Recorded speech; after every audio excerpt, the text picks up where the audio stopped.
Hello बच्चों, सभी को नमस्कार। कक्षा 10 चैप्टर नंबर 4 वर्ग समीकरण में सबसे पहले आपको यहाँ पे डाउट है। बताइए बच्चों, पहला बताना है कि दूसरा बताना है?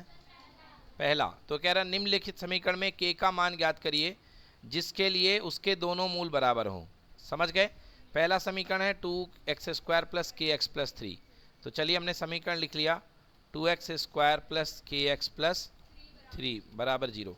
बच्चों सबसे पहला काम, इसका वर्ग समीकरण से तुलना कर दीजिए। आपके पास वर्ग समीकरण होता है ax² plus bx plus c बराबर 0।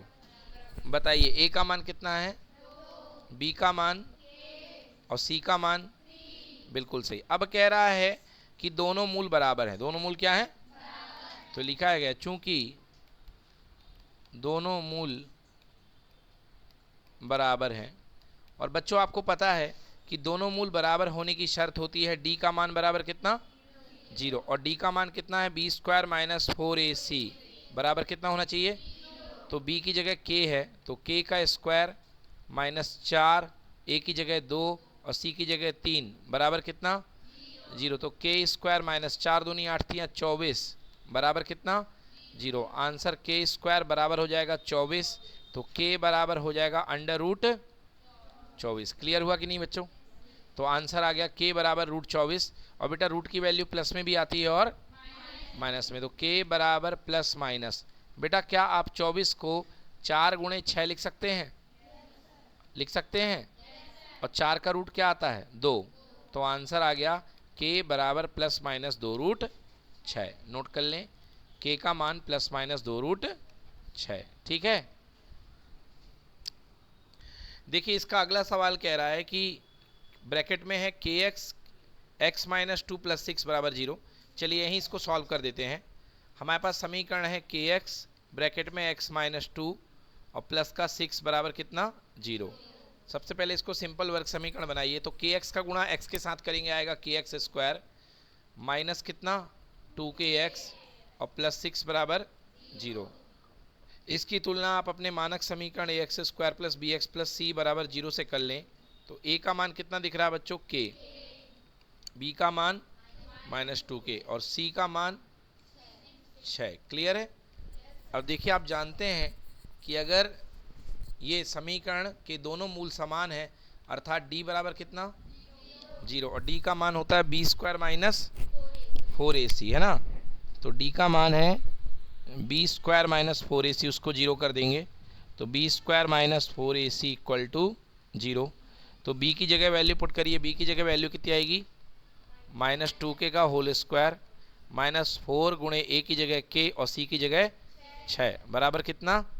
0। माइनस 2k का स्क्वायर हो गया 4k square minus 24k 24k बराबर कितना बच्चों? 0। यहाँ से देखिए 4k कॉमन है कि नहीं है? तो बचेगा कितना? k माइनस 6 बराबर कितना? 0। तो एक तो 4k कॉमन आ गया और एक बन गया k माइनस 6 बराबर 0। तो दो उत्तर बनेंगे, या तो 4k बराबर 0 या k माइनस 6 बराबर 0। बच्चों 4k बराबर 0 मतलब k बराबर 0/4 अर्थात 0 और k बराबर 0 प्लस 6 मतलब कितना? 6। तो दो उत्तर आ गए हैं, k बराबर 0 और k बराबर 6। बट बेटा देखो एक चीज़, आपको पता है कि वर्ग समीकरण में जो होता है ax² plus bx plus c बराबर 0 होता है। बोलो हाँ। और वर्ग समीकरण में कभी भी a कभी 0 के बराबर होना नहीं चाहिए। यहाँ पर इस समीकरण में a का मान काय के बराबर है? k। a का मान किसके बराबर है? और यहाँ पर k का मान कितना आ रहा है? 0 आ रहा है, जो कि 0 हो नहीं सकता है। तो इस मान को हम स्वीकार नहीं कर सकते। तो ये वाला जो मान है वो अस्वीकार हो जाएगा। क्या हो जाएगा? तो इसका सही उत्तर केवल बनेगा k बराबर 6। क्या बनेगा?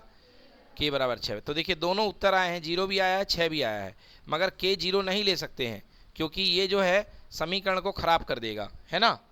ये इसमें x² का गुणांक ही k है, तो x² का गुणांक कभी 0 के बराबर हो नहीं सकता। तो हम k नहीं लेंगे। तो सही उत्तर क्या बनेगा? k बराबर 6।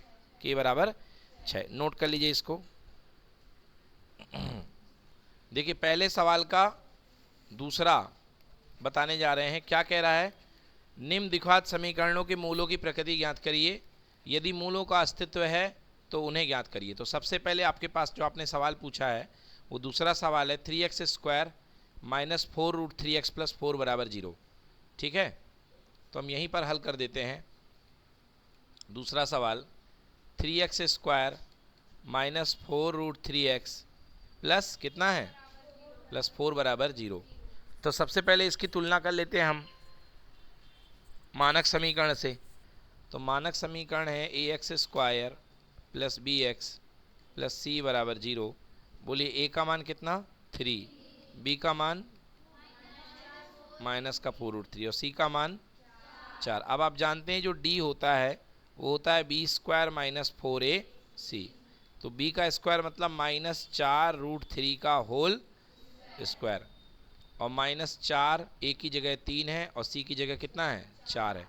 अब -4√3 का होल स्क्वायर, देखो बेटा किसी चीज़ का होल स्क्वायर मतलब उसका 2 बार गुणा, 4√3 एक बार और माइनस का 4√3 2 बार, दूसरी बार माइनस से माइनस क्या हो गया कैंसिल। 4 × 4, 4 चौके 16। अच्छा √3 × √3 बराबर कितना हो जाएगा 3 हो जाएगा। तो यहाँ पे मैं 3 रख दूँ इन दोनों की जगह, तो 16 तियाँ कितना बनेगा 48। तो यहाँ पर आ गया प्लस का 48। ठीक है, और माइनस 4 तियाँ 12, 12 चौके तो बराबर कितना आ गया। अब आपको पता है d का मान 0 होता है, इसका मतलब एक ही रूट निकलेंगे, वही अल्फा और वही बीटा बराबर रूट होते कि नहीं होते हैं। चलिए तो अब रूट निकालना है, इसके मूल निकालना है। तो आपको याद होगा बच्चों फार्मूला, मूल का -b + -√b² - अपॉन में कितना, चलो वैल्यू पुट कर दो, माइनस लगाओ, b का मान कितना है -4√3 प्लस माइनस अभी b² - 4ac का मान निकाला है, कितना आया है, तो अंदर रूट के क्या रख दूं अपॉन में कितना 2a, माइनस माइनस 2a का मतलब 2 की जगह 2 और a की जगह कितना 3, a की जगह कितना 3। तो ये माइनस और माइनस क्या हो गया प्लस 4√3 प्लस माइनस 0 का रूट कितना होता है 0 और 2 तियाँ 6। तो 4√3 में चाहे 0 जोड़ो चाहे घटाओ, आंसर कितना आएगा 4 बटे कितना 6। 2 से काटो, 2 दूनी 2 तियाँ 6। देखो बेटा बन गया ऊपर 2√3 और नीचे बन गया 3। क्लियर कि नॉट क्लियर। आप यहाँ पे ऊपर 2√3 रहने दो, क्या √3 गुणे, क्या 3 को √3 गुणे √3 लिख सकते हो। तो 3 को हम लिख सकते हैं 2 बार √3, बोलो हाँ। एक √3 से एक √3 क्या हो गया कैंसिल। बोलो उत्तर क्या बचा 2/√3। यही निकलेगा अल्फा और यही निकलेगा बीटा 2/√3। क्लियर हुआ, तो इसका उत्तर बनेगा 2/√3। चलिए चेक कर लें। तो दूसरे वाले में हाँ बिल्कुल सही है, इन लोगों ने तो जितना हमने हल किया वो भी नहीं करा, इन्होंने एक लाइन ऊपर ही लिख दिया 2√3 अपॉन में कितना 3। क्लियर, तो आप भी यहीं तक लिख सकते हैं, कोई दिक्कत नहीं है, यहाँ तक भी आपका आंसर सही माना जाएगा। समझ में आ गया, नोट कर लें। देखिए अगला सवाल है प्रश्न क्रमांक 3, क्या एक ऐसी आम की बगिया बनाना संभव है जिसकी लंबाई चौड़ाई से दोगुनी हो। तो मान लिया बेटा हमने ये बगिया है, बोलो हाँ, इसकी चौड़ाई हमने मान ली x, क्या मान ली चौड़ाई, तो लंबाई कितनी होगी 2x, क्योंकि जो लंबाई है चौड़ाई की दोगुनी है, बोलो हाँ। तो अगर ये x है तो चौड़ाई कितनी, इसकी लंबाई कितनी हो जाएगी 2x, और इसका क्षेत्रफल कितना हो 800, कितना हो क्षेत्रफल 800। तो लिखेंगे पहला माना बाग की चौड़ाई कितना है x, तो इसकी लंबाई कितनी हो गई 2x, बोलो हाँ है ना। अब आपको पता है बेटा कि क्षेत्रफल बराबर होता है लंबाई गुणे कितना चौड़ाई। तो लंबाई कितनी दी है 2x, चौड़ाई कितनी दी है x, और क्षेत्रफल कितना दिया है 800, कितना दिया है 800। तो 800 बराबर 2x² होगा कि नहीं होगा, पलट करके लिखो 2x² बराबर कितना 800। तो x² बराबर कितना आ गया 400। तो x बराबर कितना आ गया ±20, क्यों x 400 का रूट हो जाएगा कि नहीं होगा।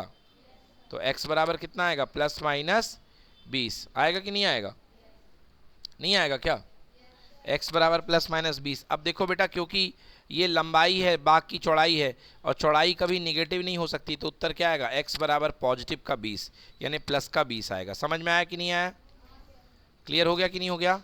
तो बाग की चौड़ाई बराबर कितना है 20, x का मान कितना आ गया 20, तो लंबाई कितनी मानी है 2x, कितनी मानी लंबाई, तो 2 × 20 बराबर कितना हो गया 40, कितना हो गया नोट कर लें। चलिए अगला सवाल देखिए, क्या निम्न स्थिति संभव है, यदि है तो उनकी वर्तमान आयु ज्ञात करिए। चलो, दो मित्रों की आयु का योग 20 वर्ष है। दो मित्रों की आयु का योग कितना बेटा? हाँ, तो देखिए यहाँ पे दो मित्र हैं, पहले की आयु मान लो x और दूसरे की आयु मान लो y, और दोनों की आयु का योग 20 वर्ष है, मतलब x प्लस वाई बराबर कितना हो गया? 20। x प्लस वाई बराबर कितना हो गया? 20। तो यहाँ से पहले मित्र की आयु x है, पहले मित्र की आयु x है और दूसरे मित्र की आयु y है, तो y का मान कितना निकलेगा? 20 माइनस x निकलेगा कि नहीं निकलेगा? तो पहले मित्र की आयु कितनी हो गई और दूसरे मित्र की आयु 20 माइनस x। दूसरे मित्र की आयु कितनी? अब क्या कह रहा है? कह रहा है कि 4 वर्ष पूर्व उनकी आयु का गुणनफल 48 था, 4 साल पहले। तो बताओ, अगर आज जो दोस्त x साल का है वो 4 साल पहले कितने का रहा होगा? और जो आज जो दोस्त 20 माइनस एक्स का है वो 4 साल पहले 4 साल छोटा रहा होगा कि नहीं रहा होगा? तो 20 माइनस एक्स में से 4 माइनस कर दिए तो 16 माइनस एक्स बचेगा कि नहीं बचेगा? अब सवाल का कहना है कि 4 साल पहले उन दोनों की उम्र का गुणनफल कितना है? तो पहले की उम्र और दूसरे की उम्र का गुणनफल कितना हो गया? x का 16 से गुणा 16x, x का x से गुणा x स्क्वायर, 4 का 16 से 64 और 4 का x से 4x, और माइनस माइनस हो गए प्लस। ठीक है, बराबर कितना हो गया? इसको हल कर दो, देखो कैसे करेंगे। 16x और 4x 20x हो गए कि नहीं हो गए? ये 20x हो गए, और माइनस का कितना? x स्क्वायर, और माइनस का 64 बराबर कितना? 48। देखो ध्यान से, x स्क्वायर इधर है, उस तरफ जाएगा तो प्लस में हो जाएगा। 20x यहाँ प्लस में है, वहाँ जाएगा तो माइनस में हो जाएगा। उधर बैठा है प्लस का 48, और ये 64 भी यहाँ आएगा तो प्लस का 64 हो जाएगा। बराबर कितना? यहाँ कुछ नहीं बचा तो 0। x स्क्वायर माइनस 20x और 48 और 64, 8 4 12 हो गए 112। यहाँ पे क्या बचा? 0। पलट करके लिखोगे समीकरण, देखो x square minus 20x plus 112 बराबर कितना? आ गया समझ में? अब देखते हैं इसका हल होगा कि नहीं होगा। इसका हल होगा कि उसके लिए हम निकालेंगे d। क्या निकालेंगे? d के लिए चाहिए a का मान 1, b का मान, c का मान। d का मान होता है b स्क्वायर माइनस 4ac, हाँ या ना? हल किया तो 20 का स्क्वायर 400 माइनस 448 बराबर कितना आया? आपको पता है जब भी d का मान नेगेटिव होता है तो क्या इसके मूल निकलते हैं? नहीं निकलते, इसके कोई वास्तविक मूल। और जब मूल नहीं निकलेंगे तो इस समीकरण का हल संभव होगा? तो इसका मतलब यह स्थिति संभव। नोट कर लीजिए। चलिए बच्चों, देखिए अगला सवाल है क्वेश्चन नंबर 5वां। क्या परिमाप 80 मीटर और क्षेत्रफल 400 मीटर। तो यहाँ पर आप जो है, यहाँ पर जो आप है, यहाँ पे एक आप क्या मान लीजिए? आयताकार, आयताकार पार्क। क्या मान लीजिए? आयताकार पार्क की लंबाई कितनी मान लो? x, चौड़ाई कितनी मान लो? y। अगर ये x है तो ये भी कितना होगा? x, और ये भी कितना होगा? तो परिमाप जो होता है, परिमाप का मतलब होता है पूरी माप। परिमाप का मतलब, तो ये x और ये x टोटल कितना हो गया? 2x, और ये वाला y और ये वाला y कितना हो गया? तो परिमाप हो गया 2x प्लस 2y। 2 कॉमन ले लो, ब्रैकेट में कितना? x plus y। तो परिमाप कितना दिया है? 80। कितना दिया है? मतलब 2x प्लस y बराबर कितना? तो यहाँ से x प्लस y बराबर हो गया 80/2, हाँ या ना? 40 बार कट गया, तो x प्लस y का मान 40 हो गया। तो y का मान कितना हो गया? 40 माइनस x। 40 माइनस, तो लंबाई कितनी है और चौड़ाई कितनी निकल गई? 40 माइनस x। क्लियर कि नॉट क्लियर? अब क्षेत्रफल कितना दिया है? और क्षेत्रफल होता है लंबाई गुणे, लंबाई कितनी निकली, चौड़ाई कितनी, दोनों का गुणनफल कितना? हल कर लोगे, और हल कर करके आपके पास x बराबर आएगा 20। x बराबर कितना? 20। ये यहाँ पे ये लाइन गलत हो गई है, यहाँ पे ये लाइन आएगा x माइनस 20 बराबर 0। ठीक है ना? तो x बराबर कितना 20। ये लिखने की ज़रूरत नहीं, कुछ नहीं, ये लाइन बिल्कुल नहीं लिखनी। इसके बाद सीधे ये लिखना है x बराबर कितना 20। हाँ, तो लंबाई कितनी आ गई 20, चौड़ाई कितनी है 40 माइनस x है, तो 40 में से 20 गया, कितना हो गया 20। बिल्कुल सही, नोट कर लें। अब मेन चीज़ ये थी परिमाप वाला है। तो लंबाई मान लो x, लिखो पहली लाइन, माना लंबाई बराबर x और माना चौड़ाई बराबर y। इसके बाद यहाँ से लिख लो। पता तुमको ये नहीं पता चलेगा कि क्षेत्रफल में लंबाई गुणे चौड़ाई होता है। अगर मैं तुमको नहीं बताऊं तो तुमको ये पता नहीं चलेगा कि 40 माइनस एक्स कहाँ से आया है ना। तो ये 40 माइनस एक्स यहाँ से आया।